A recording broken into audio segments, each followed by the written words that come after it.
What is up, everybody? It is number 400. It is the 400th episode of our show, and it is week 7 in the NFL. Of course, we're here tonight to break down your lineups for DFS, for DraftKings. We got our top plays, we got our values, we got our stacks. Tonight's theme is going to be wide receiver, wide receiver, wide receiver.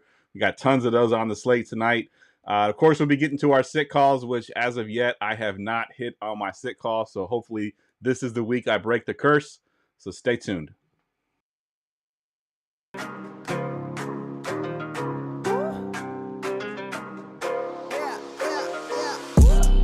Going for 2, kickers are extra, I give them the boot. Ooh, going for 2, sit back, relax while I grab me a brew. Ooh, now I'm reclining while putting my time and I'm ready to go. My spine is aligning and much my lineups, my bank account grow. I am so rich, but knowledge is all that I'm leaving it with. Ooh, listen to this, multiple options, how far can I get? Ooh, DFS Dynasty redraft tonight, I'm not finishing last. I'm finishing past any and all, I am looking to last. What else? This spot is popping and I am so locked in and only opening the door when it is opportunity knocking. And all of these spots keep on talking and talking. So what are we talking? What kind of alignment? And running it deep, even players forgotten or came from the bottom or hitting that top end. And this spot is popping, yeah, this spot is popping. And woo, this is the armchair, yeah. Put up your arms, yeah. Sound the alarm, yeah, yeah, yeah. Ooh. What is up? Like I mentioned, it is episode 400. Of course, we are part of the GoingFor2 Live Podcast Network. You can find us here every Friday, usually at 10:30 p.m. We're on Facebook Live, we're on Twitter, we're on Twitch, YouTube, the whole nine. Find us at GoingFor2.com. Of course, we're also at all major podcast networks. If you're on YouTube, please hit the like and subscribe button. Help us out with the algorithm there. Get us seen by more people. All right. Well, we got a full house tonight. I'm here, as always, with my two co-hosts, Mr. Tim Strobel. What's up, Tim? Oh, you got my audio in check this week, Geoff? Yeah, check. We're good. All right. I wanted to I pulled my old Aaron Rodgers jersey out of retirement just to troll the fuck out of Jared, but also to celebrate a little homecoming in New York this week. So good to see the band back together. Yeah, good stuff. And we're 3 minutes in. We already got the first F-bomb drop, and it's from Tim. And it's me. Yes. 400 is off and running. I love it. G, what's up, man? Look at G already getting the beer ready. Yeah. I don't know how many I'll have because I have to work tomorrow, but not much, man. 400th episode. I was pretty excited until I found out that Jared was on this episode, and then I was like, "Damn, dude, really? Gonna find a better person to put as 400?" No, I'm just kidding. I'm excited. I think this slate you can go a lot of different builds, and hopefully, you guys open up my mind a little bit. I think I know what I want, but sometimes it's good to hear different people's opinion besides Jared. Love it. I love it. All right. The chat's already popping as well. We got Scott in the chat. We got Joe in the chat. We got Brian in the chat. What's up, guys? Welcome to episode 400. As my two co-hosts mentioned, joining us tonight, Jared Good at the Yeti Express on Twitter. Jared, of course, is a longtime supporter of GoingFor2 and the Armchair Fantasy Show. Also was a contributor to GoingFor2 for a long time as well. And also winner of the Mini Max a couple of years ago as well. So, Jared, what's up, man? Yeah, not a whole lot. I know someone in the chat a couple weeks ago, I was catching a rewind that's like, yeah, if this guy doesn't write or if this guy doesn't have any credentials, I'm not watching him. Hey, I got some credentials, but I don't write anymore, and I know my stuff. So just sit back and relax. Today was a big day for youth football. My boy won 2 games today. We got a big game tomorrow, and yeah, that's kind of my life right now. Good stuff, man. Good stuff. Love to hear it. All right, as always, today's show brought to you by Underdog. Check out their best ball leagues, huge tournaments, private leagues. They got pick'ems for all major sports. If you watch our Wednesday show, we do a pick'em of the week where we give you 3 plays each week to do on there. It's pretty simple. Just go download the app, use our promo code GF2 and get up to $1,000. It's as simple as that. Sign up, use promo code GF2, get $1,000 in bonus bucks. All right, let's go ahead and get into the rewind. The Weekly Rewind. All right, as always, we start off here with one good, one bad. Jarrett, we'll go to you first here, man. Give us your one good, one bad from last week. Yeah, my one bad was Calvin Ridley. I had a decent amount of him. Actually, he was my top owned wide receiver last week, just from a price point standpoint. And it sucks to say that like he was my one bad because he had 8 targets and caught 0 balls. So like it wasn't like the volume wasn't there. It just didn't work out. You know, his quarterback sucks and they kind of suck. But I mean, you kind of move on. But from a price point standpoint, he was my guy. Yeah. What about your one good there? Yeah, I had a lot of Bijan Robinson. I know Tim mentioned that he was a little concerned that he was a little more banged up than we might think. Bijan is just a workhorse. You know, there's a lot of people that are afraid of Tyler Algier stealing stuff, but I mean that really only happens when they're up by a lot of points. So he was at a price point like 6,600 for Bijan Robinson is crazy, whether he's healthy or not.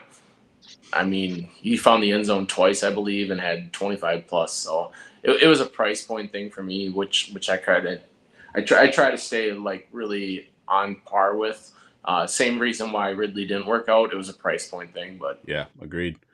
We did have a quick question in the chat that I just want to bring up. I know it's a season-long question. Gerson's already mentioned or answered it in the chat, but I agree there. I think Andrew Burrell wants to know: does he start Tyreek Hill or Higgins for flex this week? And I agree with Gerson. I'm going Higgins on this one for sure. I will also go with Higgins. Yeah, I agree. And teaser, he's going to be in the show later on tonight. So, G, what do you have for your one good, one bad this week? One good with Jordan Love. I went all over the Green Bay Packers stack last week. I talked about it on the show. I love the game environment. I love the value of it, and his ownership wasn't as high as I thought it was going to be, and so it helped me out in a lot of tournaments. My brother actually, he was top 5 in the Mini Max, and then he was climbing, and he played a lot of Jordan Love, a lot of different kind of ways, but it's kind of funny because I just took a nap in the afternoon and I wake up and I see the Dallas Cowboys get slaughtered, and my brother's very, very quiet. He like keeps on going, come on, Najee Harris, come on, Najee Harris. I'm like, what the hell? You know, I'm thinking like, oh, his teams are gonna move up. Then he tells me I'm in 3rd place. I'm like, oh shit. But no, yeah, my one bad was I was gonna say any Cowboys, but Dak Prescott. I mean, I was really high on Dak. I was really high on that game, and it just turned out into I don't know, Jerry Jones birthday ass whooping, you know. Yeah. So yeah, I mean that was pretty bad. So yeah, that was my bad. Yeah, I was on the Cowboys as well, and it came back to bite me in the ass. What about you, Tim? What you got for one good, one bad? Yeah, so my one good was I went very heavy on King Henry last week. I called out he was going to have 150 yards and 2 touchdowns, and I almost nailed that exactly. Unfortunately, I had him surrounded by a bunch of Cowboys, much like Gerson. So that really kind of messed me over last week. And I will be avoiding the chalk stack going forward probably because 2 weeks in a row it failed on me. So yeah, you know. And what about you? So you're one bad, the defense. Just, right? Well, the one bad was playing Cowboys. Yeah, just playing any Cowboys. Yeah, trusting that Dak Prescott could complete a pass. So yeah, that was brutal to watch for sure. All right, well, my one good finally after 2 weeks of not hitting my lock of the week, my lock absolutely smashed. Chris Godwin just went bonkers. I had him in a bunch of my tournament lineups. I told Tim pre-show, unfortunately, I didn't want to have $3 in my cash lineup, so I did not play Chris Godwin in my cash lineup. It came back to bite me. I had Bucky and I had the Bucs defense. I didn't want to have also Chris Godwin. I should have just stuck to my guns and run with Chris Godwin in my cash lineup. I would have been much better off. My one bad was Antonio Gibson. I thought he'd get the huge workload there with Stevenson ruled out, and he just wasn't really involved. It was pretty bad to watch him. He was a pretty good price tag, but did not pan out for sure. Hey, before we move on, Geoff, I want to give a shout out to Brian. He does this every week. He tells us, and last week he told us to play Lions, and we all ignored him. and it was the light. So Whoa. First off, if it went off, he wouldn't be saying, "Oh yeah, I faded them." He would just shut the hell up and wouldn't say anything in the chat. Okay, if But it went off, got to give him his props. He was right. Of course. He was wrong on that one. Yep. All right, let's get to the quarter. Let's talk quarterbacks. All right, Jared, I'm gonna go to you first here because you got your boy there to talk about. Yeah. Yeah, I know this is not the right tier for him, but I put him up there anyways because Sam Darnold's going off this week, boys. And it's crazy to say, but at a price point at 6.2, so here's the thing. The Vikings are going to run out Ty Chandler. Obviously, they traded for Cam Akers. A lot of people are aware of that. Cam Akers is going to be an emergency fill-in. They say Aaron Jones is going to be active. That was the latest report that I read, but how effective is he going to be? The Vikings are going to have to air the ball out, and this Detroit secondary is not very good. And now they'll also have a limited pass rush with Aiden Hutchinson being out for the year. I just think the Vikings are going to have to throw the ball, and I love the game flow of this game. I expect it to be high scoring, and I don't expect the Vikings to do anything on the ground. So that makes me like Sam Darnold a lot at 6.2. Yeah, I like Darnold a lot as well. I didn't have him on my sheet because I saw you had him. I think currently on RotoGrinders, he might even be the highest owned quarterback right now. So at 6.2, that's a great price point. And like you mentioned, Detroit is not good against the pass, even though the Dallas Cowboys couldn't seem to figure out how to do it. I think the Dallas Cowboys can't figure out a whole lot right now. So it's like the Saints. Tim, what you got for one of your favorite plays here? Yeah, I'll go ahead and take the chalk guy this week, Jaden Daniels. To me, he's just probably the best play on the slate. I mean, we're going to talk about some guys later, but his rushing ability against this Carolina defense, they cannot stop anybody in the red zone. I expect him to have at least one rushing touchdown, maybe more. And they can't stop anybody through the air either, right? They're giving up the most points in the league. I think it's 32 points a game. Dude is absolutely going to win Rookie of the Year if he keeps up this pace. So I don't see any reason to stop against the worst team in the league, probably. So yeah, I mean, 7,600. It's a tough price to pay this week. There's not a lot of value, but I think you got to find a way to get to him. Yeah, I agree. I think that's a great play as well. He's going to be one of the more chalkier quarterbacks for sure. Gerson, what you got for your favorite quarterback here? I mean, I like those two quarterbacks. They're going to be in my player pool. Kirk Cousins, home matchup against Seattle. Pretty bad the last three games. I mean, 35.7 points per game, 31st overall, and then 7 yards per play. I mean, that's pretty horrific. And I think this is going to be one of the funnest games to watch on Sunday. I'm kind of excited for it. I'm going to have a lot of exposure to it with the total being almost over 50? Is it 50? 50 and a half, I think. Yeah, 50 and a half. I mean, Kirk Cousins is going to have all his weapons, and they draw a terrific matchup. I'm going to have a lot of exposure to this game, and as well Cousins. 6.3K is not bad either. I mean, he is a statue. He is not going to get you any rushing ability. I mean, now that I said that, watch, he's going to get a 40-yard touchdown, wobbling down there. But whatever, we'll take it, But I definitely like this game. So give me 27 implied total, too. So that's a lot of points, I think that's the second highest next to Washington at 29 and a half. So I'm gonna take that, and a lot of good stats. Yeah, agreed, 100%. So y'all took all the quarterbacks I had in my favorite tier. I had Kirko and I had Daniels as well. So I'm going to kick off the value tier, but I do want to mention that Jared had Jalen Hurts at 7.3, a very good play as well. But moving down into the salary savers, I'll take Daniel Jones here.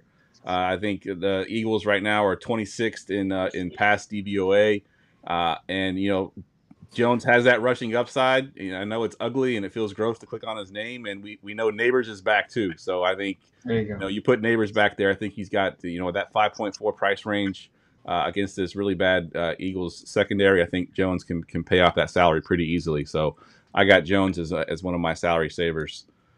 Let's see. Let's go to you, Jared. What do you got for one of your salary savers here? Yeah, no, I have Andy Dalton, and I think he's arguably the cash game play this week. I know me and Tim kind of talked about it in chat earlier this week when people were asking about cash game plays, but I mean, in reality, the Panthers are pretty much always going to be playing from behind. I mean, are they not? And I think what makes it super like GPP favorite is you know where the targets are going. That's one of my biggest things with playing GPPs. Like you're playing Deontay Johnson, who leads. We'll get to him later on, but I mean, you know how it goes for this type of player, and at 5.2 for a cash game play, I think he's just exceptional. Yeah, I love that call. Tim, why don't you give us one of your guys? Yeah, I really like the Dalton call, but my cash game quarterback this week is Geno Smith. We just talked about how much we like that Atlanta-Seattle game. He's throwing the most pass attempts in the league. I expect this to be one of the higher pace games over the weekend as well. So yeah, I'm going to pay the extra $600 for Geno. There's a real good chance that Chuba puts in all the work and Andy doesn't. So yeah, I'm willing to pay that extra $600. But Dalton very much could end up being the right play. I think what's really noticeable to mention about Geno as well, he's been super consistent all year long. Yeah. I mean, he's getting you at floor 16 and at max at 21. Like that's what you look for, Yep. Agreed. And one thing I will say is that the Atlanta Falcons, like if you look at some of their defensive stats, they look good, but they haven't played against a lot of teams with weapons. And whenever they've played against a team with weapons, they've gotten given up a ton of points. Yeah. So I think that the way that the Seahawks are built are perfect to attack the Atlanta Falcons. So yeah, that's why I'm willing to pay up a little bit for Geno, at least over Dalton. And Gerson had the same three guys that we just talked about, so we won't let Gerson chime here, but he can go first at the tight end position here. Let's go ahead and jump into our tight ends. Did somebody say tight ends? All right, tight ends. Gerson, why don't you kick us off here? And you got a guy on your list that nobody else has. If you can talk about him, because I'm curious. What guy is that? Hold on, let me look. Travis Kelce. Nobody else has Travis Kelce on their list. Oh, not bad. In the last 2 weeks since what's his name, Rashee Rice been out, he's just getting back to the old Travis Kelce way. 19 targets over the last couple of games with Rashee Rice out. This game going to be very, this game is huge. They took this game like a Super Bowl matchup, So Travis Kelce, he's 6.3K. Now, I'm probably just speaking for myself. I do think that this week's slate is a 2 tight end week. So you can play 2 tight ends. There's some other tight ends that I like, but Kelce might be the most expensive one, but he's probably going to get targeted the most out of all these tight ends. But I just Gerson, I am so happy you said that, man. Go ahead. 24.3 implied total. They rank dead last in they rank. Sorry, I was looking at Kittle. My bad. 23.3 implied total.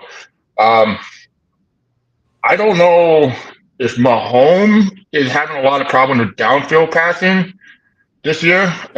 He's not looking good. His downfield passing is horrible this year. Not accurate. But I don't know if it's a Mahomes thing or if it's just the scheme, the wide receivers, or the whole cover 2 thing. But Kelce on the under route, he's just getting peppered, and this game's going to be a great game for him. I think Kelce and all the other tight ends we're going to mention, tight end is very, very condensed this week. I don't think you want to get cute with it, to be honest. So yeah.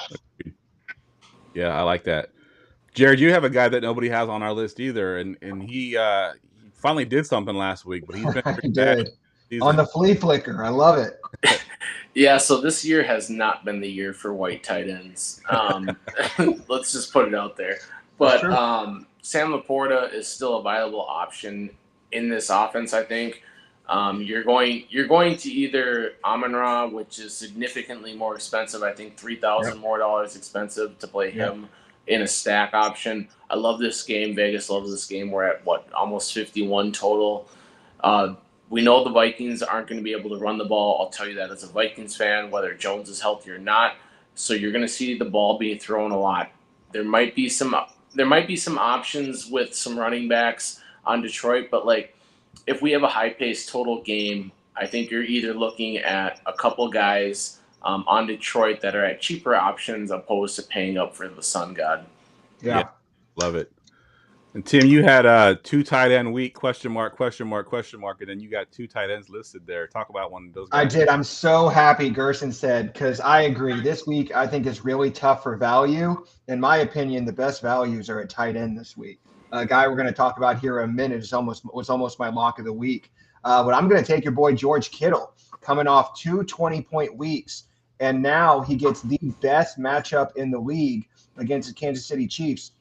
I looked this up. Running back, now DVP isn't everything, but running back DVP first, wide receiver DVP 7th, tight end DVP 32nd, right? They are a tight end funnel if such a thing exists. So I expect him to be looking at another 20-point week at 6K. I mean, we've seen this year, picking that right tight end is how people have won. Maybe not last week. Last week was just stack all the bucks, but for the other 5 weeks, it was pick the right tight end and you have a shot at the millie.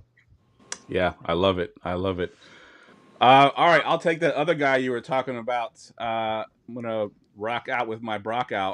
Hey. 5.8 at LA Rams. Obviously, no Adams has been traded. Probably no Jacoby Myers. He's also been he's out. Only show in town, basically, right? He's a tight end. He's been getting a ton of targets. And DVOA, Rams are dead last versus the tight end. So that's another thing you're going to look at. And, there's a thing that we haven't talked about much this year, but there's the flow chart that Ryan McDowell puts out. And only one team has allowed more tight end than the Rams have, and that's the Packers, unfortunately. But that's true. Yeah, so they've given up, I think, 5 games. They've given up a tight end 1. The Rams have. So Bowers at 5.8 is Lockett. I mean, he's basically a wide receiver right now playing tight end. So he's one of the few tight ends that have been really balling out all season. So, yeah, I love me some Brock Bowers this week. I almost had him as my lock of the week, to be honest. Man, I'm telling you. It came really close, but it's a really good place for tight ends. And you mentioned Kittle, too. Like, I agree. I think you can play both those guys, Kittle and Bowers, and be perfectly comfortable with that. Because I think Kittle right now is the tight end 1 in fantasy. And if he was a wide receiver, he's like a top 15 wide receiver if he was a receiver. So you can play Kittle and be comfortable with that. Let's move down into the salary savers, Gerson. What you got for a salary saver here?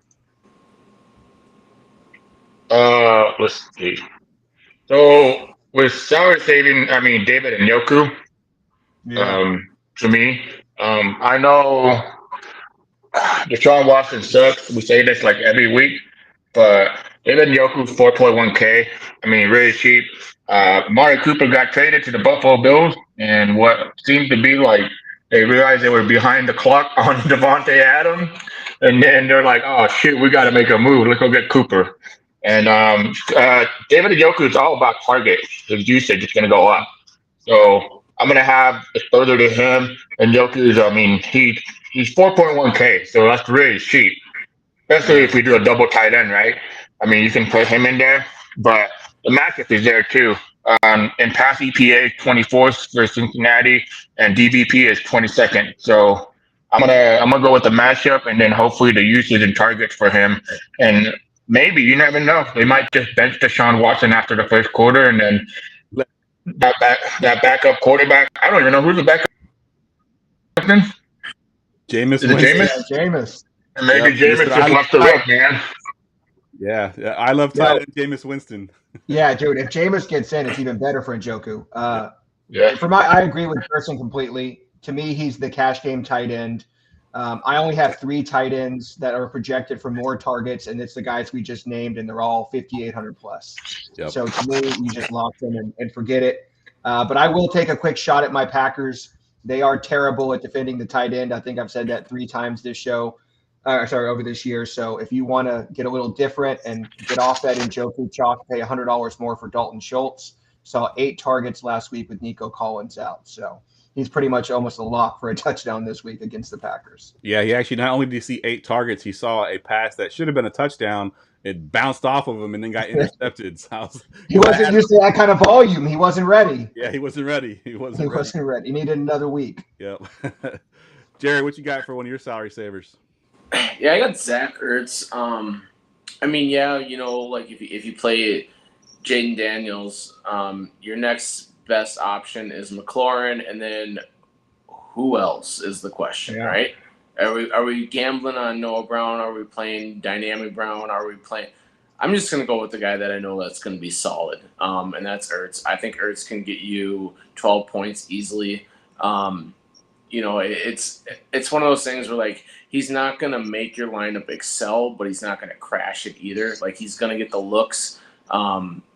It's one of those things where, like, Washington's kind of confusing because, one, their offense is good, but two, how do you attack it? You know, obviously you're going to plug and play the guys you know that's going to get the ball, and for me, that's Ertz is the wide receiver too, no matter how much you want to look at it. Yeah, sure. It is a weird situation because they're one of the top offenses in the league, and you look around like, well, who's actually scoring points today? You got Terry McLaurin in the quarterback, and then what? It reminds me actually so much of C.J. Stroud last year in Houston, where he was just making a bunch of nobodies, and I was like, and Noah Brown's on that team too. Like, Noah Brown just has a way of being like, he just makes everyone better. Target. He's gonna find a way. Wasn't he on the Cowboys too? He did it with the Cowboys too, right? He did. He did. You're right. Yep. Yeah, fake ass CeeDee Lamb.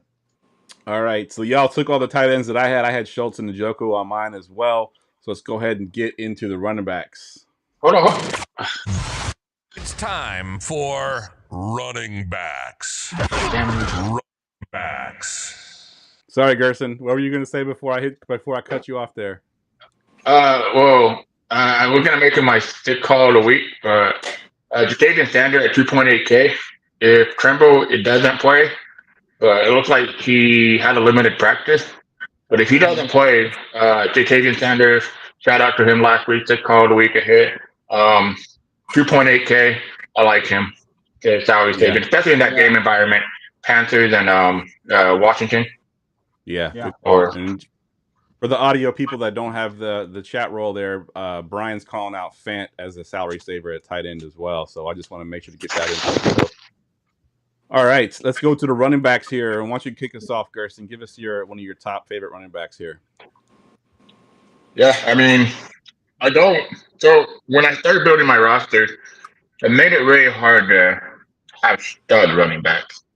Yeah. Because it didn't allow me to pay for those wide receivers, it didn't allow me to pay for the mid-tier tight end. So I think I'm going to live and die by the mid-tier section. And my top guy this week is actually going to be Kenneth Walker. Kenneth Walker, to me, we didn't see it coming this year. Nobody did. But he's actually a PPR monster now. He gets a lot of usage. He has the third best workload among running back over the last 3 weeks. 18.9 expected fantasy points per game. His workload is huge. It's the second biggest one since other than Alvin Kamara since week 4. So I'm gonna have a lot of Kenneth Walker. Like I said, this game's it has a chance to go over 50 points easily.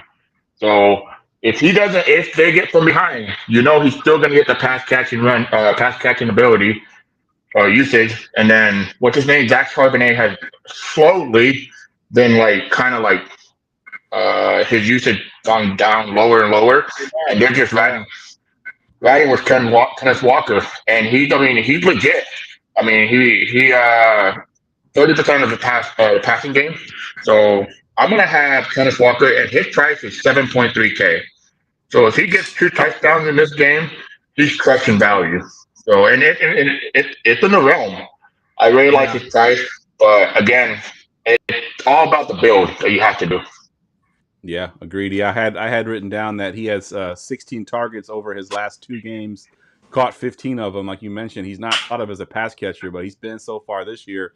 The Falcons give up the 6th most targets and the 7th most receptions to running backs too. So they're not good at defending the running backs out of the backfield. So Walker should have a huge day. I love it. Jared, what you got for your favorite play here? I mean, I like Barkley more than my other guy, so I'll let Tim talk about the other guy. I'm sure he's on his sheet too. Yeah, he is. I'm going to talk about Barkley just because I like the Eagles. Gerson walked away, and so he talks about Barkley. I love that. Yeah, that's Gerson's guy. But in all honesty, I think the Eagles find a way to score a lot of points this weekend, which is why I had Hurts on my cheat sheet as well. There's a lot of people that are like down on the Eagles because they haven't looked that impressive, but it's Gerson's favorite narrative, the revenge narrative, which means that Barkley is going to carve him for about 120 and 2 touchdowns. I don't know if they'll be viable with Hurts as well, but I think you want to get a piece of Philly. No matter where you build it, you want to get a piece of them this weekend. Agreed. I love it. A real quick peek behind the curtain here. So we have on the show sheet where we put our locks of the week, and I log in every once in a while, take a look at the sheet, and Tim has changed his lock of the week like 4 times this week. Hey, hold on now. But he finally settled it on one of them. Lock it in. I did, and it is on my boy Chuba Hubbard. This is a guy I was basically been big on all year long. He continues to get amazing usage. I will admit, I was a little concerned when I saw that Jonathan Brooks was activated this week because I thought maybe they were going to work him into the game plan, but he was officially ruled out today. So we're going to get at least one more week of the Chuba Hubbard show at 6,500. I think he has the best usage in that price range. Gerson said it a minute ago. We're all going to be living in the mid-range at running back this week. So I think Chuba Hubbard has the best upside for the price, and I also think he's got the highest floor in the 6K range. Yeah, I love it. I love that. Yeah. Love that call. We got plenty of time here. Let's go back through. Gerson, talk about Bijan Robinson for me because you have him on your sheet as well. I have him on my sheet, but I want you to talk about him a little bit. I heard the shit you said, Jared. Got the mic in. Okay. Yeah, Bijan Robinson. Last week I told you guys he was the guy who was gonna get his usage and all that. We know the backfield that they have. They like to keep them both fresh, and that's how they do it. They put the backfield for Bijan at 7,100 is still pretty cheap for the usage he can get. What's it called again? We're going back to the Atlanta game, right? It's gonna be a great game environment again, like I say. But I'm looking at the DVP. I mean, right now they are ranked 22nd overall, and then in rushing EPA they're ranked 15th, and then PFF has them rated as 19th on their offense.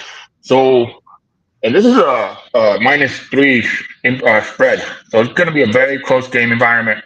They're going to use Bijan at the goal line. I know they used what's his name a lot last week, Tyler Algier, but that was a game my brother and I were watching too. And if you watch the red zone, you would get frustrated because Bijan wasn't in there at the most important thing. But the thing is, Bijan upside for 7,100 in this game. I'm going to have a lot of exposure. Again, I'm dying on the mid-tier. I know Barkley had a heck of a game, like narrative. I know. Well, did you guys? I don't know whoever's going to talk about him, but the other running back. But I'm living in this mixture with Bijan, Kenneth Walker, and Chuba Hubbard. Hopefully, we can take some Chuba double do, on Sunday. So I'm pretty excited for that. But yeah, I'm going. It's just funny because I mentioned both of the running backs in the same game, so it is what it is, Yep. I think it's important to mention what Mickey just said in chat. I had a lot of this guy last week. You're going to have to get cheap somewhere. And I think that's a very viable option because, when we talk about fantasy scores and stuff on DraftKings, the PPR is very important. And this is a guy that can get you there for cheap. We've mentioned a lot of expensive players. It looks like a week on steroids, and you're going to have to get cheap somewhere, and that might be an okay look too. Yeah. And for the audio people that can't see the comment, he's talking about Austin Eckler being a nice play if Robinson is out. Jim, you got a running back there that we haven't talked about yet. You're moving him around on my sheet, so I was making Which one? You talking about Kyron? No, we haven't got to Kyron yet either. But go ahead and talk about Kyron a little bit. Yeah, I want to talk about Kyron because, in my opinion, this is the running back that I wanted to pay for on like Wednesday. Because I think he's probably the safest running back on the slate, even more so than Chuba. He's just 8,200, right? And that makes it tough to pay up for on this slate where there's not a lot of value. 81. Yeah. What? 8,100. Oh, sorry, 8,100.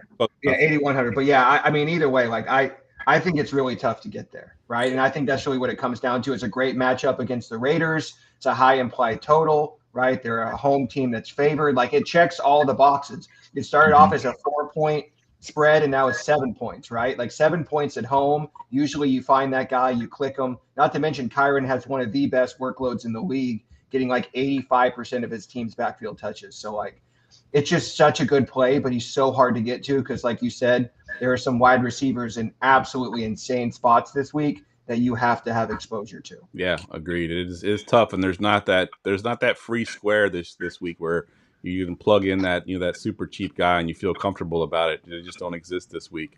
Yep. Typical Packer fan making a mistake on the podcast. Yep. All right, we'll talk about salary savers, but I want to mention a couple of the other guys that we had on the sheet that we didn't talk about. Jared's got David Montgomery at 6.6.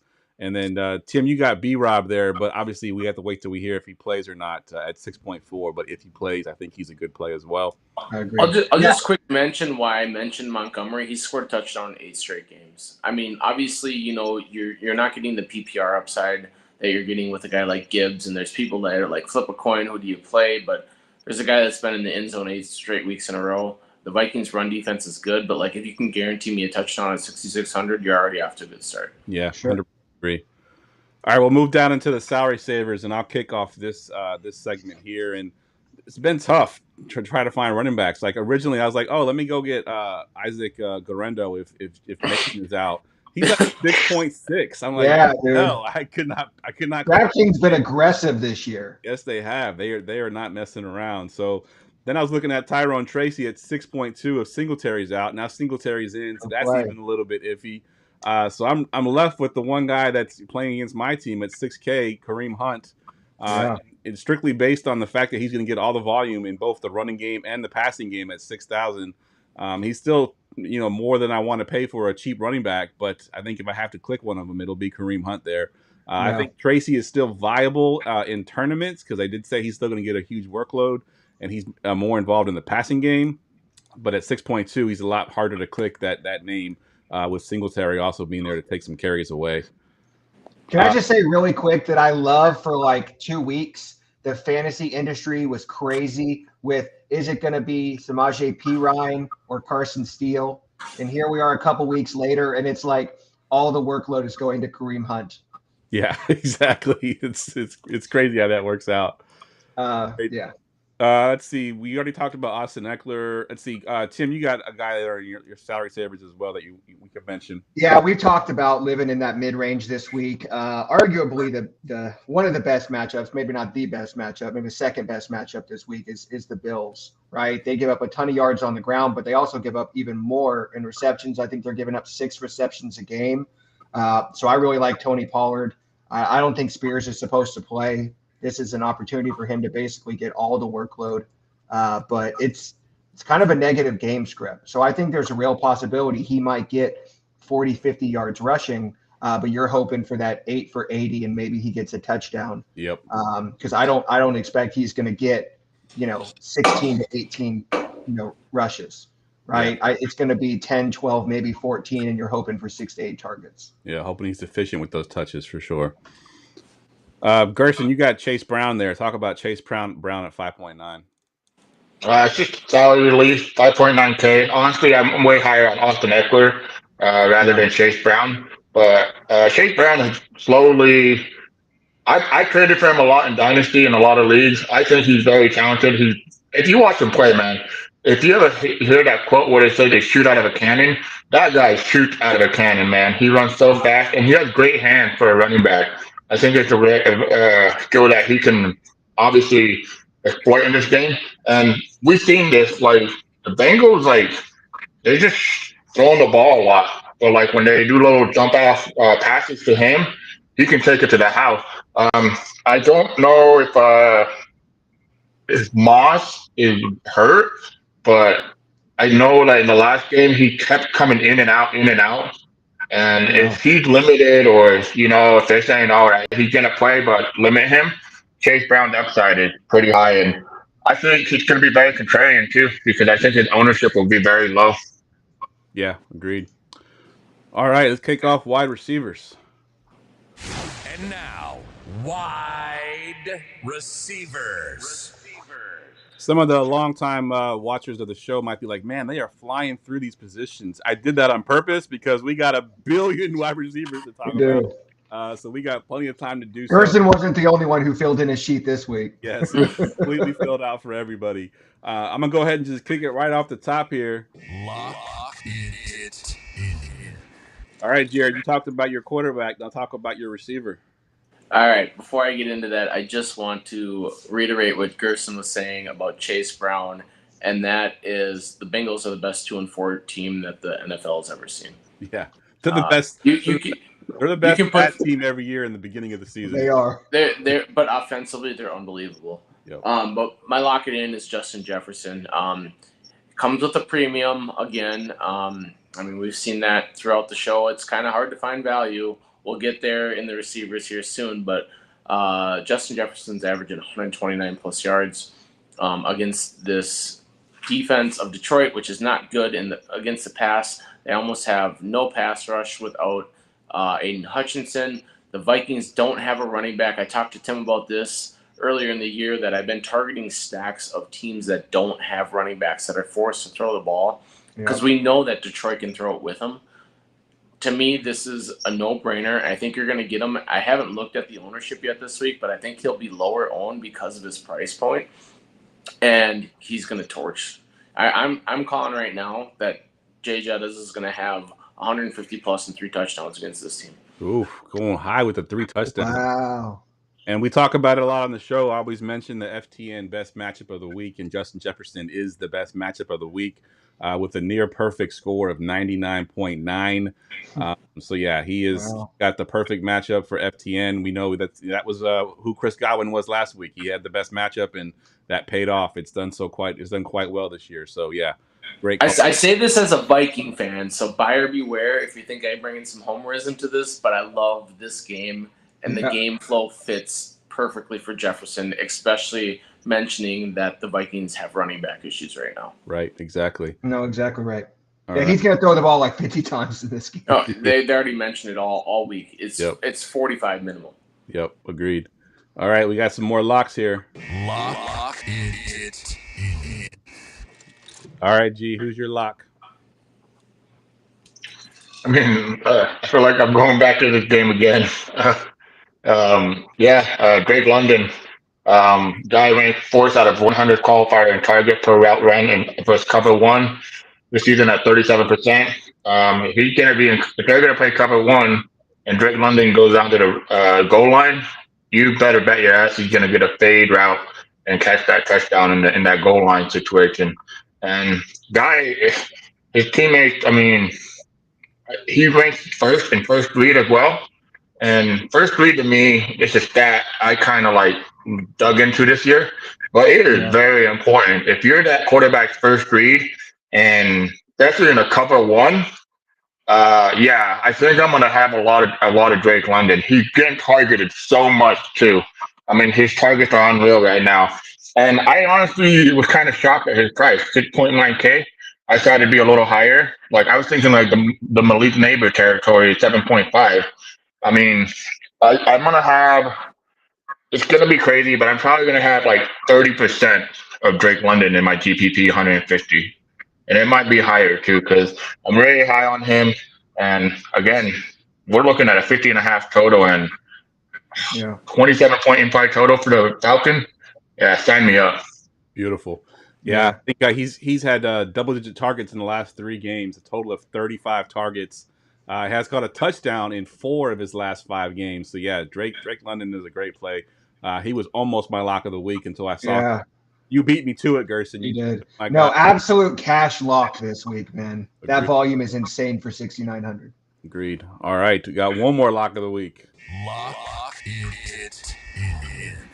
All right, I mentioned that Justin Jefferson had the best matchup, almost a perfect score of 99.9. Right behind him for $2,000 less, you can get T. Higgins, who has the second best matchup on the slate at 99.7.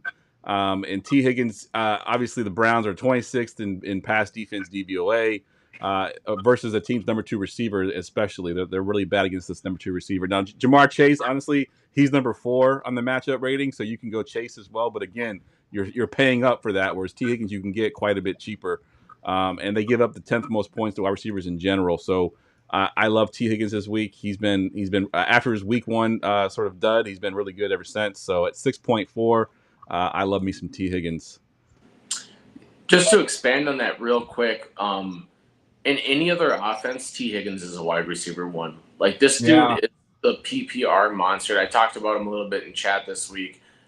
He is the real deal, and at that price point, he's about $1,000 underpriced. Mm-hmm. He just needs to stay healthy. Yeah, that's the only thing. Yep. All right, Tim, you haven't talked for a while because we always locks of the week. So give us one of your favorite receivers here. Yeah, real quick shout out to Mickey in the chat. Last week on the show, he said to play A.J. Brown coming off the injured report, and he was ready to go. He was ready to go. One of the best plays last week. I think he's also one of the best plays this week. I don't know if you have FTN pulled up, Geoff, but I'd like to know where A.J. Brown is on that list because he gets the daunted matchup against Deontay Banks, one of the best quote-unquote shadow matchups. Yeah, number 5. Number 5, right? Just our Chase. Yeah, here's some lines he's given up: 4 for 59 and a touchdown, 7 for 86 and 2 touchdowns, 7 for 98 and a touchdown. It's an opportunity for A.J. Brown to absolutely smash this week. There's a lot of wide receivers to pay up for. It's going to be tough, but I want to say he's going to be the lowest owned of the bunch. Yeah, I love that call. And Mickey, shout out again because I actually put A.J. Brown in my FanDuel lineup because the price was just too good and absolutely smashed on FanDuel for me. So shout out to Mickey for that because I probably wouldn't have played him otherwise. So great call. All right, we got more receivers to talk about. So Gerson, give us another one of your receivers here. So Terry McLaurin, 6.8K. McLaurin's running about 80% of his routes on the outside. And that's where he'll draw, what's his name, J.C. Horn and Mike Jackson. These guys are not good. J.C. Horn, man, this guy was a top pick for them. He was, yeah. And, I mean, Horn has allowed on the outside. Jackson has 3. They have allowed 7 receiving touchdowns in primary coverage. And like we said, man, to us, for the mid-tier that we're dying in, it feels like we're doing a lot of mid-tier, right? I was kind of bummed out that he was 6.8K because it felt like just yesterday we were playing him at 5.5 or something like that. Absolutely. I mean, I'm glad we rode that train for a while. And McLaurin just looks so good out there. He looks like Jaden Daniel safety blanket. It's like every single time. And there was a couple plays last week where they got flagged for holding and just other bullcrap stuff. But 6.8K, it is a little bit pricey for what I don't know, just when you see Terry McLaurin, right? But they do have a 29.5 implied total. And obviously, I think I'm going to do a skinny stack. I'm not going to do a double stack with Jaden Daniel and McLaurin and then run it back with probably like Noah Brown or something like that. I'm just going to do McLaurin and then run it back on the other side with like Deontay Johnson, you know? So, I mean, I'm just skinny. I'm not going to do a double stack, you know? Yeah, agreed. Yeah, I think I reversed jinxed Terry McLaurin because I had him as my lock of the week, I think week 2. And I said I would never play him ever again. And he's been good. Going off. So, play McLaurin. You know what? I talked about how much Jaden Daniels reminds me of C.J. Stroud earlier in the show. It's the same thing with Nico. Like, it took him a couple weeks to lock into Nico. And then once he started locking into Nico, it was like, oh, you got to play this guy every week. That's how it feels for Terry McLaurin. Agreed. All right, I'll go next here and talk about Malik Neighbors. Obviously, I mentioned when I was talking about Daniel Jones that Malik Neighbors, the target monster, is back. The Eagles are dead last in pass defense DVOA to a team's number 1 receiver. Obviously, Neighbors is the number 1 receiver. Daniel Jones just only sees Neighbors, it feels like, whenever he's in the lineup as he drops back and throws him the ball a million times. At 7.5, I think he's still underpriced. Yeah. Gerson's raised his hand there, so he wants to chime in on Malik Neighbors. No, I mean, Malik Neighbors is a great previous set. Well, I'm going to tell you, if there was ever a moron of the week, Malik Neighbor is definitely one of them. At a concert and you're under the concussion protocol. Like, you got to be the dumbest wide receiver ever. Well, there's dumber ones, but Well, you're keep in pretty mind, stupid. though, this is the Giants, right? So remember Odell famously took everybody out on the boat, and then they were like terrible after that? Yep. This is like a thing for Giants receivers. They Yeah. get that like New York glitz and glamour. They get it in their head, and the next thing they know, they lose the ability to make rational decisions. Yeah, I agree. Maybe last I'll is that they asked Babel what he thought of that. What, Jared? Go.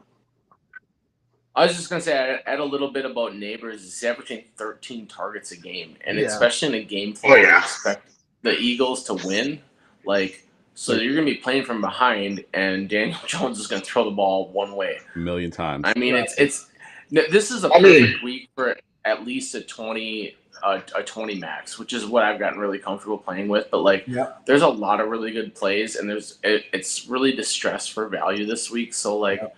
Spread your options out a little bit this week. Agreed. We do have one more question. Target share is 53. Gerson, I want to ask you, since you're the Dynasty guy here, and I play Dynasty That's as well. insane. Trade Tyreek Hill for 2 first-round picks, Superflex 12 team. This is a Dynasty question. I think personally, I'm taking those 2 first-round picks. Yeah. Yeah, I'll take the 2 first-round picks if I'm rebuilding. If I'm a contender and then Tua comes back, I'm not trading him. I'm trying to win the championship, But it also depends where, if it's too late first-round pick, I probably ask for something like a young player in return. Yeah, agreed. All right, we still got a ton of guys to talk about. Jared, why don't you give us one of your favorite receivers here? Yeah, so I have a million wide receivers listed, but I will say that I do sneakily like. It's not really that sneakily, but like Chiefs and Niners could have some points in it, right? Mhm. And there's a little bit of cheaper options on the Chiefs side, so you could stack it up a little bit. But I really like Ayuk. He's only had one good week. I think his ownership will be lower, and I mean, like, Kittle is solid, but does he ever really have the blow up game? Not really. And then you have to decide to yourself: is it an Ayuk week or is it a Debo week? And if there's going to be points in this week, I just think I'm going to take the chances on Ayuk being underpriced.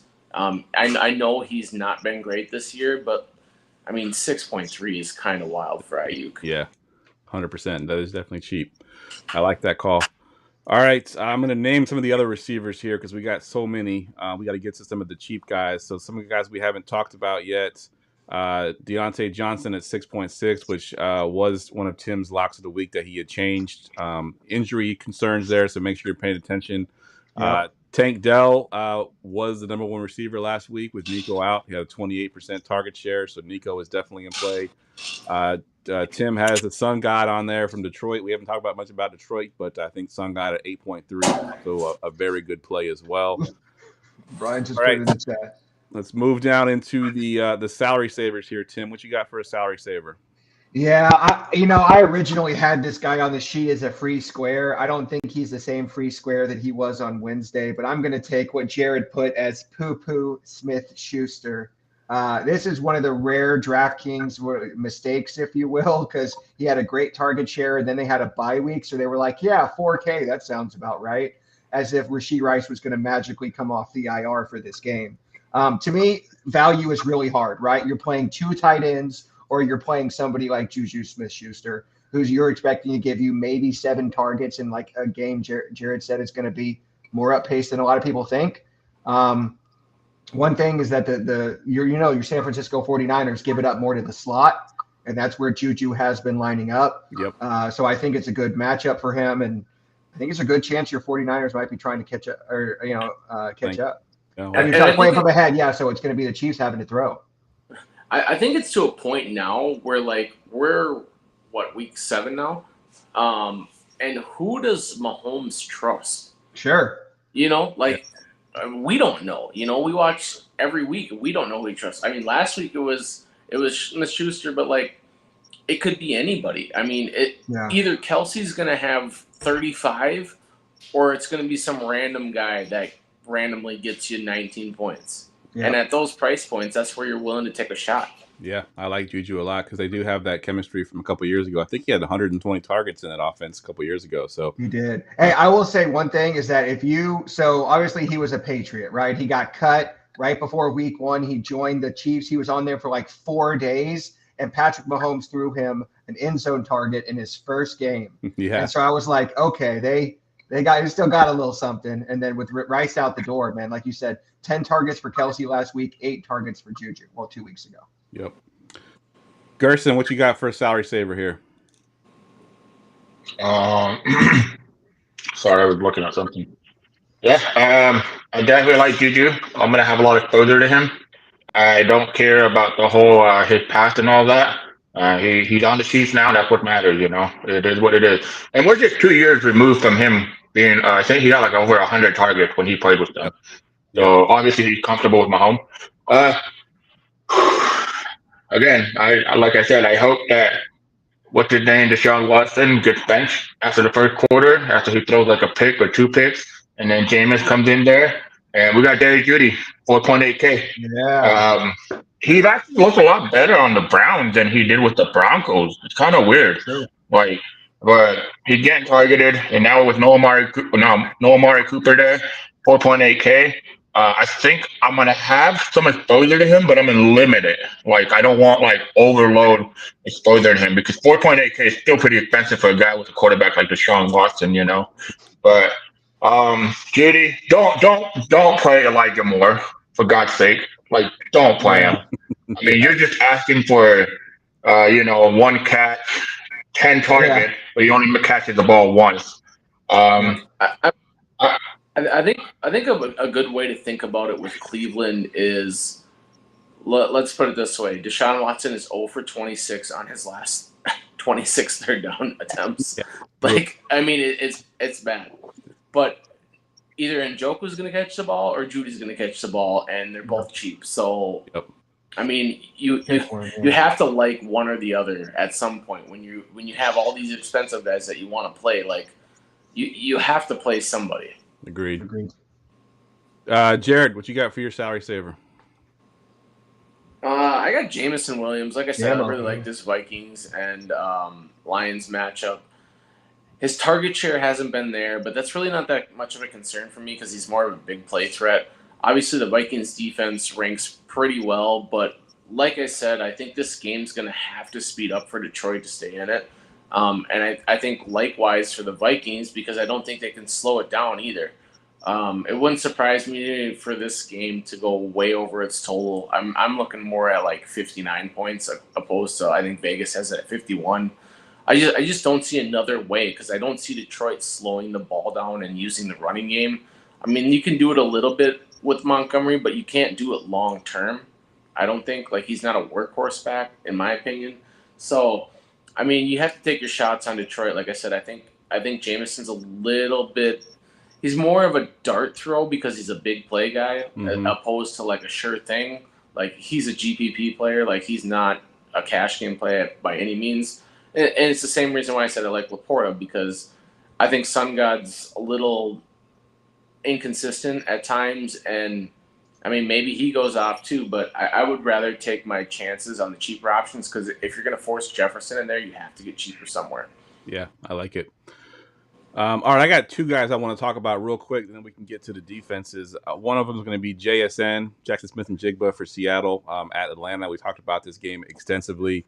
The Falcons struggle against the slot. They're 21st DVOA versus the slot receiver. JSN lines up in the slot 86% of the time. And of the 3 receivers, obviously Metcalf and Lockett, he has the best matchup grade on FTN. I think this is a JSN week. And I also like Noah Brown. Noah Brown quietly last week had 68% of the snaps. He had 8 targets, including an end zone target at 4,000. He's the same price as Juju in a game with a higher total overall against Washington, who we know is a terrible defense. I'm sorry, against Carolina, who we know is a terrible defense. I think they're 31st versus the pass DVOA. So Noah Brown's going to have one of those sneaky games that he did when he was with Houston, where he would just blow up. I think this could be that week for him at 4,000. He's worth the slot. Yep. And then Tim, you had one more guy that I wanted you to talk about because he's kind of been talked about a lot as well in that same game that Jared loves so much. Yeah, like he mentioned, their running back situation is abysmal right now. I expect Sam Darnold to throw the ball 50 times. They can't all go to Justin Jefferson. I expect Jordan Addison to have a good game.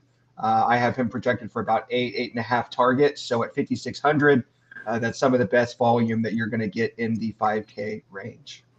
I love it. I love it. And Jason in the chat is giving us a shout out on our 400th episode. Appreciate it, Jason, he's been on the show a couple of times as well. Of course, that's Gerson's twin brother there, if you don't know, if you haven't been following the show for a while. That's the good twin. Yeah. We got the evil twin with us tonight. The evil twin. All right, I'm going to mention, let's see, is there anybody we didn't talk about? Trey Tucker at 4.3, I think, is a good call there. Gerson's got him. Obviously, Brock Bowers and Trey Tucker are basically the only show they have there. No Myers, obviously no Adams, so I do like that one as well. Yeah. Let's get to the defenses. Defense. All right, Tim, kick us off here. Definitely almost knocked my drink over, slamming my hand on the table just now. So you mentioned that I changed my sit call multiple times. The one that I really, really wanted was to put the Bills defense as my lock of the week. I have them projected for like 12 points this week, which is just crazy for a defense. But if you look at it, no team is giving up more points on defense than Will Levis and the Tennessee Titans right now. He is abysmal. If you're a fan of the meme game, literally every game he has had a meme of him getting a fumble or a pick six or something. He is worse than Jameis with the football, and that's what you want when you're picking a defense, right? Pressure and turnovers. I don't know how you get to the Bills defense this week, but if there's some value that opens up over the weekend, I will find a way to get there because they are far and away my number one defense on the week.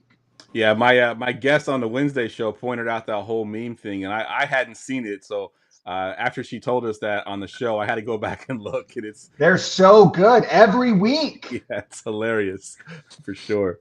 Yeah. Shout out everybody over the summer who told me this is Will Levis's comeback season or whatever. Yeah. This is a breakout year, right? Breakout year. Yeah, it's coming. They got Ridley. It's all happening now. How's that going, Jared? All right, Jared, talk about your defense. I mean, I really prefer Philly. Like I said, I mean, you're paying all the way up, but like Daniel Jones sucks. And I think Philly finds themselves in a game where they're up by a lot almost the whole game. So then you're getting, free blitzes and somewhat decent coverage. I don't really like paying down at defense, which is hard to say because I like paying up everywhere. But like defense in particular, to me this week, there's two defenses I like, and the Bengals are the other one because Deshaun Watson sucks. But like I target quarterbacks that suck, and I did it last week. Listening to Tim with the Bucks, I had 95% of the Bucks, and it paid off because you knew Rattler was going to throw a pick or two, turn the ball over. They had defensive touchdown. Like defense can. I think when you like slow it down, like those 6 points that you can get from playing a certain defense is so crucial in a GPP because obviously everyone can score 1 million points, but like there's only one or two defenses that really put you over the top. And usually I love paying down at defense. I know Jason asked about the Titans defense. I mean, the Bills just don't turn the ball over. I think Allen has 0 interceptions. I mean, yeah, I don't want to be there. Yeah, agreed. Gerson, what you got for your defense? So I'll have to say this about the Eagles defense. I don't think it's that good. I'll be honest. I think the Eagles defense is terrible. Yeah, but you're paying 3.6K. That's so much money for a defense that's not really good at forcing turnovers and stuff. If you really look at the whole Eagles, like their whole their offense sucks. They're like when I say they suck, like in their first, like they're the only team on their first drive that haven't scored a point this whole season. Mm. They're struggling. I think there's something wrong over there. I don't know what it is, but again, the Bills defense is the play of the week. You want to pay up for them 3.5K. But if I'm going one route different, it's definitely the Miami Dolphins against the Indianapolis Colts.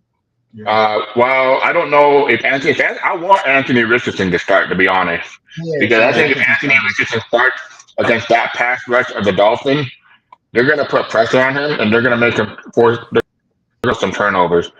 Don't get me wrong. I think Joe Flacco is a pretty decent quarterback at passing the ball and getting the ball going, but if Richardson starts at 2.8K and they get some turnovers, some sacks, I like that. And Miami's not fast paced, so that game's going to be low scoring. I mean, they can't be fast paced. You got Tyler Huntley back there, you know. You ain't Tua, you know. But we saw how they played against the Patriots, you know. I kind of see this game kind of being like that, you know. And they're gonna send the house to Anthony Richardson. I honestly think Anthony Richardson is overrated. I don't think he's that good of a quarterback. He's very inaccurate. He runs the ball, but he hasn't really done it this year. I hope Richardson starts though. I personally would agree with that because I want to avoid the Titans, and I think the Titans are going to be, because they're the cheapest, people are going to click on them. But I agree with kind of what Tim said in chat as well. Like it's just one of those things where like the Bills are so solid and they become more run heavy, and Josh Allen doesn't throw interceptions. Whereas you're saying with Anthony Richardson or Flacco, whoever it may be, you can almost guarantee yourself 2 turnovers. That's 4 points. So now we're talking about a couple sacks and some point differential stuff. Yep. I had the Dolphins defense as my only defense listed there as well. And then the Bengals were also on the sheet. Let's go ahead and get to our stacks. GoingFor2.com's weekly stack report.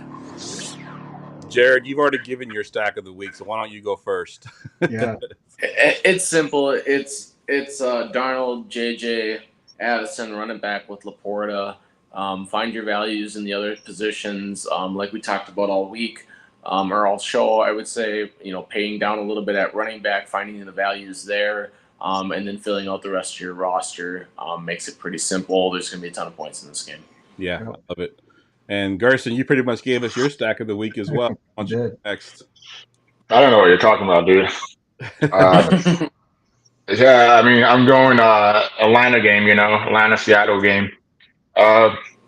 Gino, and by the way, based on point per dollar, this stack actually rates out as the highest value, points per dollar for me. Gino, DK Metcalf, JSN, which is Jackson Smith and Jake Bunkers, people don't know. Drake London. I'm gonna. It looks sexy. I'm not gonna lie. Having that upside, and if this game goes over, and then I'm gonna plug in a couple mid-tier running back, and then some of the defense. I mean, I have a roster right in front of me, and it looks beautiful, man. I like the way it looks. It's gonna be fun this week. There's 3 games. I do want to say this. Thank goodness I remembered. This week, it is viable to stack your running back with your quarterback. Yeah. So you can do a quarterback, running back, and wide receiver. If you think about it, Kenneth Walker, Bijan Robinson, Kirk Cousins, Geno Smith. And then you have other those 2 guys, and then missing one quarterback that I saw. Give me a second. Andy Dalton, Chuba Hubbard, and Deontay Johnson. You can do that stacked, because I used to be an anti-proponent or whatever you call it, against that. But now with the NFL, being so pass heavy, and why not get your exposure to all the players that can possibly get the touchdown, especially Kenneth Walker, Bijan Robinson, and Chuba Hubbard. Those are the guys that are going to get the touchdowns on those stacks. So yeah. Yeah, I like that call a lot, and it's a good stack to have. Tim, what's your stack? Yeah, I know Gerson said earlier in the show he probably wasn't going to double stack Jaden Daniels, but I really like to save a couple $100 off the Njoku chalk and go with Zach Ertz. So I'm going to go Jaden Daniels, Terry McLaurin, Zach Ertz, and bring it back with Chuba Hubbard. Yeah, that's a good call. I like that. I will say that was just slightly off my optimal points per dollar stack. So I think we're definitely going for the value here, if y'all can tell. Yeah, love it. I have basically the opposite of Gerson's stack. I have Kirk Cousins with Drake London and bringing it back with JSN. You could switch that out with DK Metcalf. Or you could double stack Kirko with Mooney if you wanted to. You could put Kyle Pitts if you believe in Kyle Pitts. I don't. But you could put Mooney in there, Mooney in London. But I'm going with just a straight quarterback receiver stack with the bring back Kirko, Drake London, and JSN. It is time for our sick calls. What up, Kyle? The sick call of the week. All right, so I'm looking at the sheet here. We keep track of our sick calls, and everybody has hit on 2 sick calls. I have yet to hit on a sick call, which is killing me. But we'll go ahead and go through these sick calls here. Jared, why don't you kick us off here with your sick call?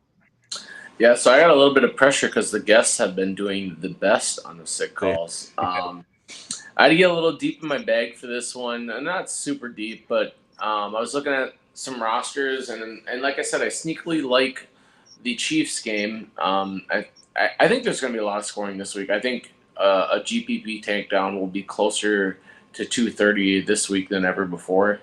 Sure. I think we'll see a lot of points this week. So I had to get in my bag, and I went with the wide receiver 2 on the Cincinnati Chiefs, which is Justin Watson. Cincinnati Chiefs. It's like you said, the Chiefs are a roulette table, basically. There's people that like Worthy, but like he catches a ball or two when he's fast in open space, but he doesn't do much else. You have Juju, who's a good route runner. I'm just at 3.7. I mean, you're only looking for 10 points. You're not looking for a ton, maybe a little more, but value's hard to come by this week. So get in your bag and really pay attention to the injury reports on Saturdays or Sunday morning before 11, because if value opens up, all 4 of us will take it. We need it. 100%. Sure. I want to get a stack in that Brian called out here. He's got Goff, Amon-Ra, and Jameson Williams.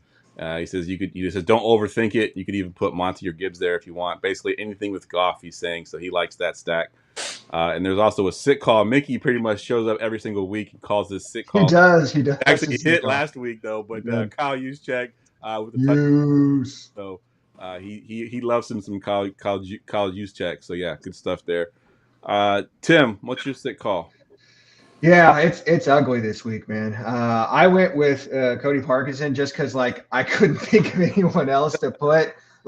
I feel like we've named every tight end on the slate below 4K but I will mention, I told you I really want to find a way up to the Bills. I had a lineup where I dropped from Njoku to Parkinson, and I was able to get up to the Bills defense. And as Jared said, that could make the difference in a GPP.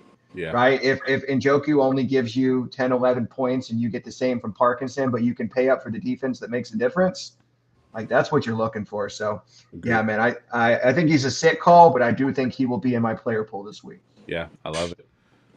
Gerson, you got a tight end as your sick call as well. This is your second tight end in a week, and you hit on your sick call last week with Jatavian Sanders. So let's hear it.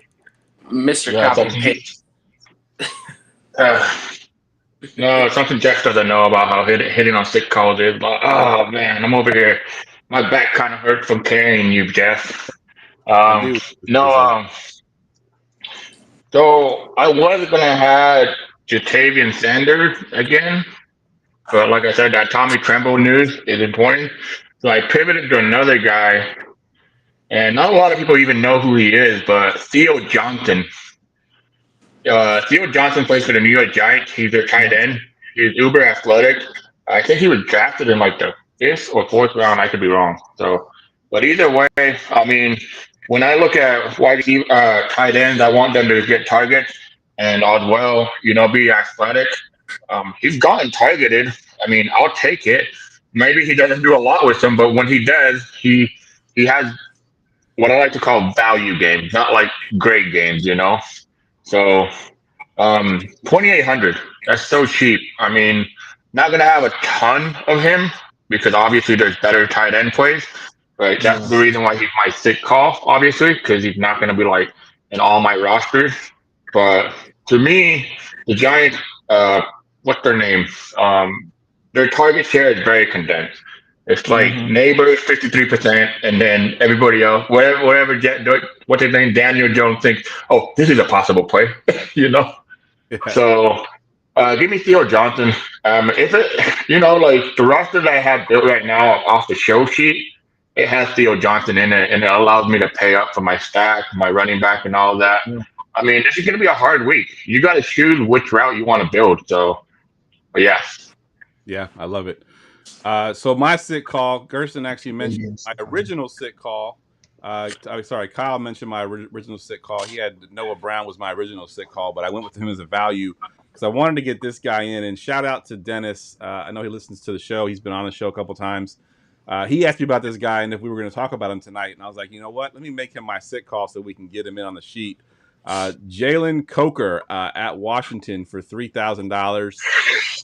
He was actually mentioned as a sit call last week. Had 6 points, so he 2x value last week. Gerson's doing the Coke sound there.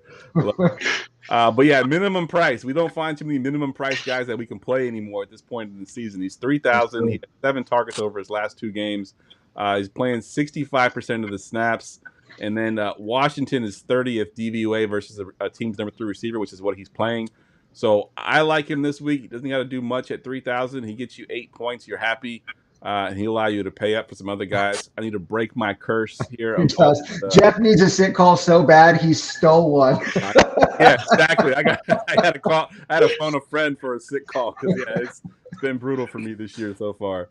So that's my sit call. And Mickey, I see your comment in there. I mentioned Isaac Guerrero earlier in the show. He's 6.6. He's just way too expensive for me. I wanted to play him, but when I went to look at his price tag, he was just too expensive for a guy that may or may not start. If Jordan Mason's available, I thought he'd be much cheaper than that, but he'd be a good play if he was cheaper for sure. All right, guys, that wraps up the 400th episode. Jared, I want to thank you. Jared's in his closet there with his water heater. It looks like. Appreciate you jumping in the studio there. Let's go around the room real quick, fellas. I know, Jared, you don't do content anymore, but if anything you wanted to plug, go ahead and do so. Jared. Okay. So you can find me on I didn't hear you a word can find you me said. at the youth football field cheering on the Super L. I was literally looking at that holographic cheese head wondering what the hell's going on Tim's head. But you can find me on Twitter at the Yeti Express. I haven't been super active on Twitter lately. Most of my stuff that I do is in the DFS Roundtable group chat. I'm always good for a laugh and a hangout, and I always try to lead people to the best weekend that they could possibly have. Some insight, some joking, all that good stuff. But hang out with these guys, man. I mean, I've known these guys for about 5 years or so, and we have fun talking about sports and just loving life. And it really helps get through some slow times in the work week, just talking about sports and being a dude with some other dudes, But yeah, I'm off to youth football tomorrow, and let's fucking go Elks, baby. Yeah. Do it. Tim. Yeah, you can find me on Twitter at Keto DFS. You can find me, as Jared said, in the DFS Roundtable group on Facebook. And I had to pull out the cheese hat for the end of the show. All right, Gerson. First off, I want to say congratulations to Geoff. I mean, the guy has put in numerous hours, numerous time.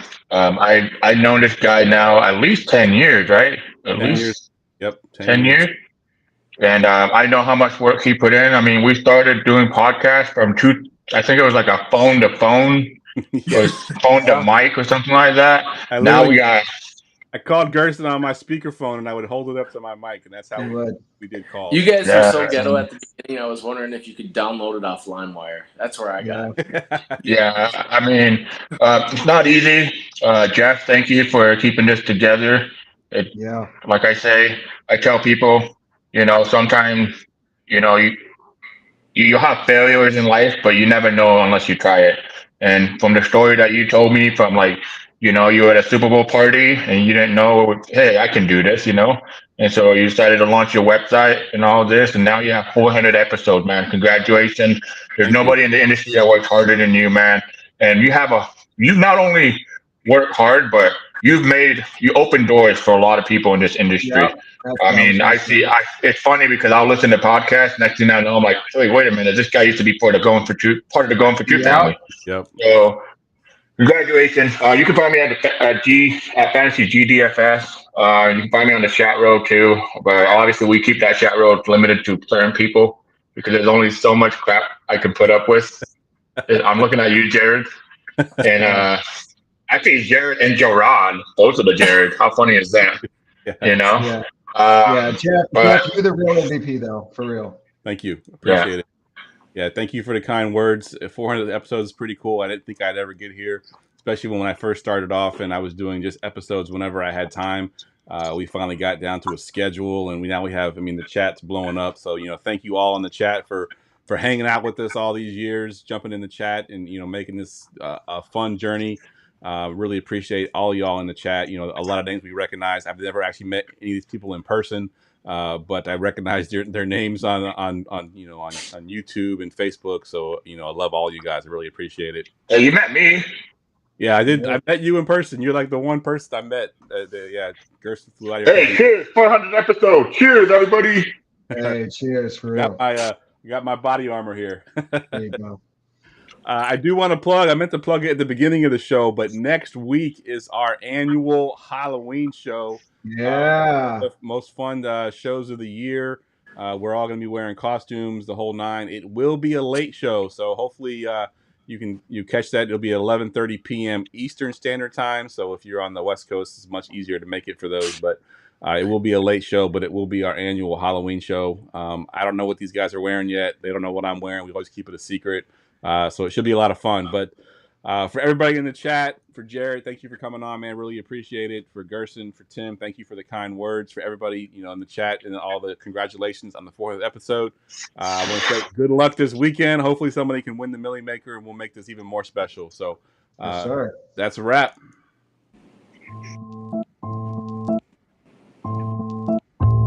Go, Pack, go! Peace.